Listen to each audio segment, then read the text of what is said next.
Quelle est pour vous la plus grande difficulté que rencontre l'Europe économique aujourd'hui? Même question pour l'identité européenne, et leurs destins sont-ils finalement liés?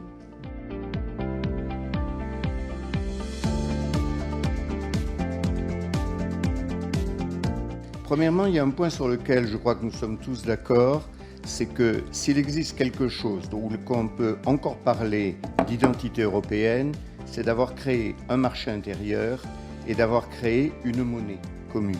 Ça, ce sont les acquis, à mes yeux, fondamentaux.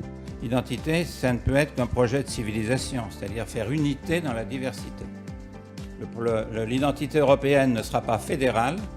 Il faut pouvoir englober de manière dialectique les identités nationales est quelque chose qui est indispensable pour tous les pays à la fois, et c'est ça qu'on pourrait appeler identité européenne. À la suite de la grande crise inflationniste des années 70 et son mode de résolution, la prépondérance a été un changement très profond du régime économique et qui a été l'arrivée d'une domination anglo-saxonne, on va dire, avec Thatcher et Reagan en même temps, et l'arrivée de ce qu'on appelait le néolibéralisme.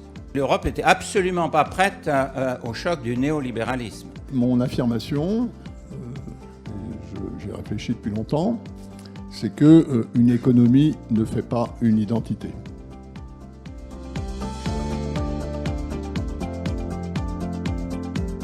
Est-ce que oui ou non, nous croyons qu'il existe des valeurs, notamment éthiques, de comportement, qui sont des valeurs universelles?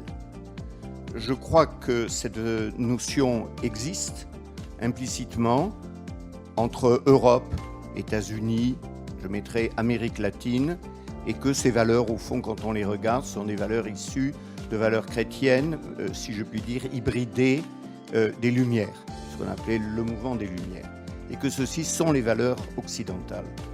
Qu'est-ce que c'est que valeur ajoutée européenne? Vous savez que ce qu'il faut faire, c'est développer les énergies renouvelables et sortir du pétrole et sortir du charbon, évidemment. Je pense que n'importe qui saura que ce qui est le plus efficace, c'est de faire en Grèce des investissements d'industrie solaire. Il est clair que si on y investit et qu'on leur permet de faire de la valeur ajoutée, c'est déjà positif. Mais attention, pour que ça soit efficace pour l'Europe, il faut mener une politique énergétique commune. Or, c'est exactement l'inverse qui se passe aujourd'hui.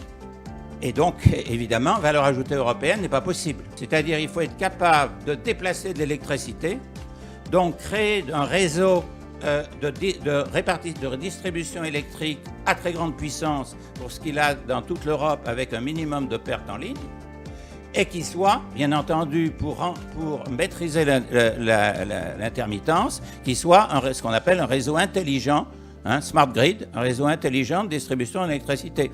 Ce qui injecte massivement de l'intelligence artificielle, bien entendu, dans le processus de l'énergie. Quand vous faites ça, vous avez une valeur ajoutée européenne.